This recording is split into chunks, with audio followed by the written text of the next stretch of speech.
अस्सलामुअलैकुम दोस्तों and welcome to the brain facts. दोस्तों, पढ़ते वक्त हमें हर 90 मिनट के बाद क्यों रुकना चाहिए? और दोस्तों, क्या आप जानते कि एक दफा एक पैरट को फुटबॉल ग्राउंड में आने से बैन कर दिया था, पर ऐसा क्यों किया होगा? जानते हैं आज के इस अमेजिंग वीडियो में, तो लास्ट तक वीडियो को जरूर देखिएगा। शुरू करते हैं बिना किसी देरी के आज की इस अमेजिंग सफर को। नंबर 1, दोस्तों, क्या आप जानते कि एक पैरट को फुटबॉल ग्राउंड में आने से बैन कर दिया गया, लेकिन आखिर एक बर्ड को फुटबॉल ग्राउंड में आने से क्यों मना किया गया? एक्चुअली दोस्तों, ये मैच टाइट फील्ड और हार्टफोर्ड हेल्थ टीम के दरमियान क्वार्टर फाइनल कप का, जहां पर मैच को देखने के लिए एक लेडी अपने पैरट रेन कीगन के साथ ग्राउंड में पहुंची। लेकिन जैसे ही मैच शुरू हुआ तो इस पैरट ने रेफरी की बिल्कुल सेम कंपनी स्टार्ट कर दी, जिसकी वजह से प्लेयर को बहुत ही ज्यादा कंफ्यूजन होने लगी, जिसकी वजह से मैच को दरमियान में रोककर इस पैरट को फौरन ग्राउंड से बाहर कर दिया गया और इसके साथ साथ इस पैरट को दोबारा से ग्राउंड में आने से भी बैन कर दिया गया। और ये अपने आप में काफी अजीब वाकया था, जहां पर एक पैरट को एक मैच देखने पर बैन कर दिया गया।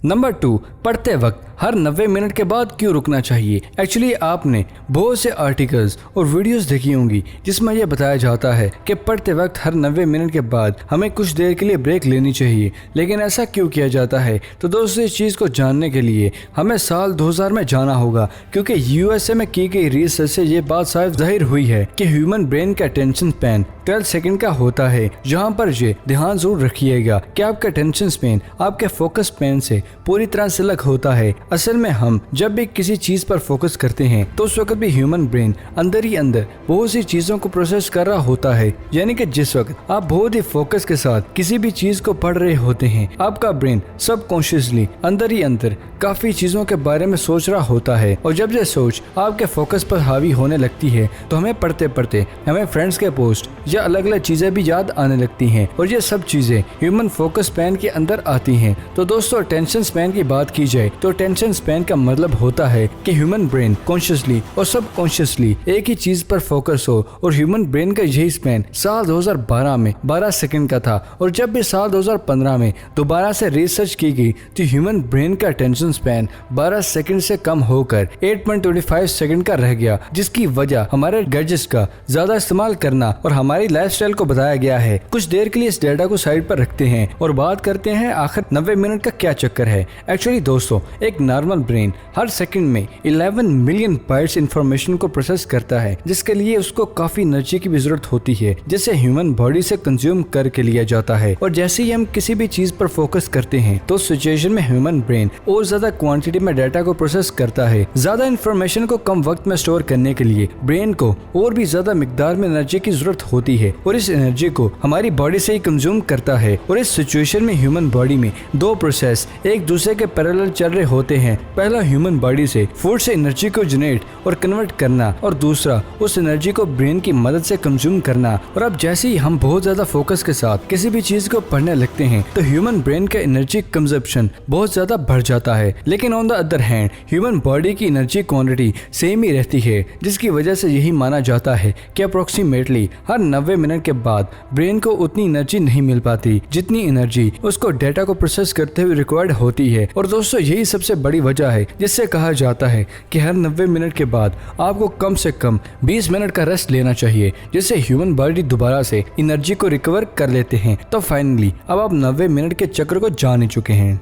नंबर 3, दोस्तों, आपने दुनिया में बहुत सी खूबसूरत वाटरफॉल्स तो जरूर देखे होंगे, लेकिन क्या आपने कभी किसी रेनबो फॉल को देखा है? नहीं देखा तो तैयार हो जाएं ये हसीन मंजर देखने के लिए। दोस्तों, ये वीडियो क्लिप जो आप देख रहे हैं एक्चुअली ये कैलिफोर्निया में मौजूद योसेमाइट फॉल्स की है, जहाँ पर बहुत ही रेयर सिचुएशन में सनलाइट वाटरफॉल में एंटर होती है तो वो इस तरह से रिफ्लेक्ट होकर बहुत ही खूबसूरत रेनबो बनती है, जिसको देखकर ऐसा लगता है कि वाटरफॉल से पानी नहीं बल्कि रेनबो बह रही हो। और आप ये जानकर हैरान हो जाएंगे कि ये कंडीशन बहुत ही रेयरली देखने को मिलती है, और वो भी सिर्फ चंद ही मिनट के लिए। और यही सबसे बड़ी रीजन है जिसकी वजह से इस वीडियो को बहुत ही रेयर माना जाता है।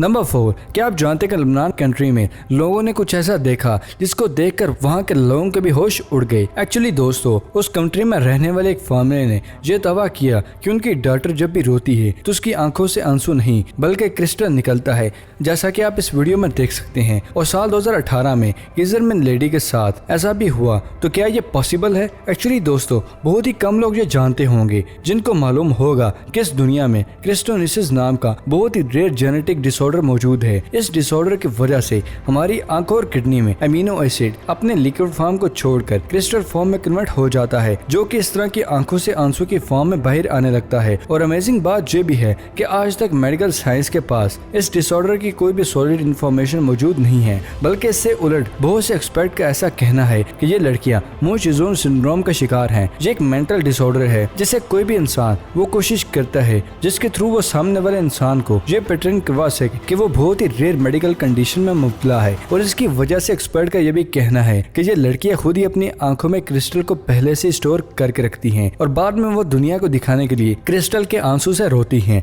लेकिन सवाल ये है कि एक इंसान एक बार में कितने क्रिस्टल को अपनी आंखों में स्टोर कर सकता है। और बहुत से ऐसे केसेस भी हैं जहां पर इन लड़कियों ने एक ही दफा में 20 से 25 क्रिस्टल को निकाला था। तो कहीं ना कहीं एक्सपर्ट का ये कहना है प्रैक्टिकल तो नहीं लगता। तो आपको क्या लगता है? अपनी राय कमेंट सेक्शन में जरूर दीजिएगा।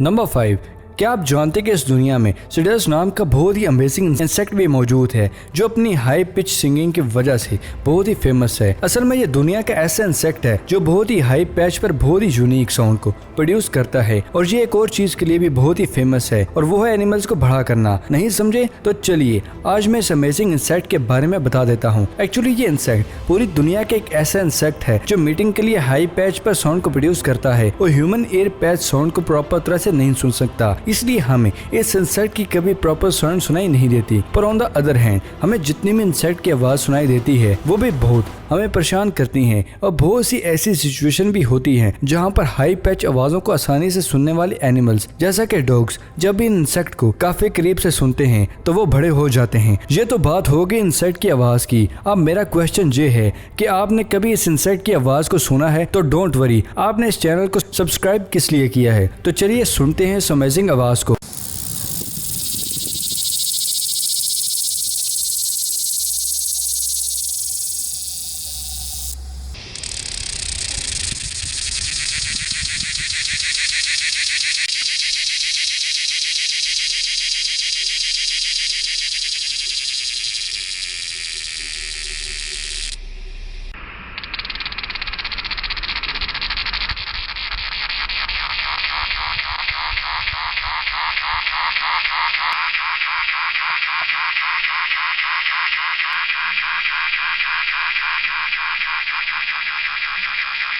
नंबर 6, आपने तो कहावत सुनी होगी कि दीवारों के भी कान होते हैं, लेकिन क्या आपने कभी सुना है कि किसी दरख्त के भी कान होते हैं और वो कान हमें नजर भी आते हैं? दोस्तों अभी जो आप कान देख रहे हैं उसको वुड ईयर के नाम से जाना जाता है। वो यूजुअली दरख्तों के तनों पर ग्रो होता है। असल में ये कोई रियल के कान नहीं बल्कि एक तरह से फंगस है जिसको एलोकेरिया जुडेर या जीली ईयर के नाम से जाना जाता है। ये एक ईटेबल फंगस होती है जो कि वर्ल्ड वाइड कुछ सिलेक्टेड दरख्तों पर ही नजर आती है। और आप ये जानकर हैरान हो जाएंगे कि इसकी बनावट बिल्कुल ह्यूमन ईयर की तरह ही होती है। सिर्फ इतना ही नहीं, यह फंगस पूरी तरह से रबर की तरफ सॉफ्ट भी हो जाती है जिसको हाथ लगाने से ह्यूमन ईयर की तरह ही नजर आती है। क्या आप इस फैक्ट से पहले इस अजीबोगरीब फंगस के बारे में जानते थे? कमेंट करके जरूर बताइएगा।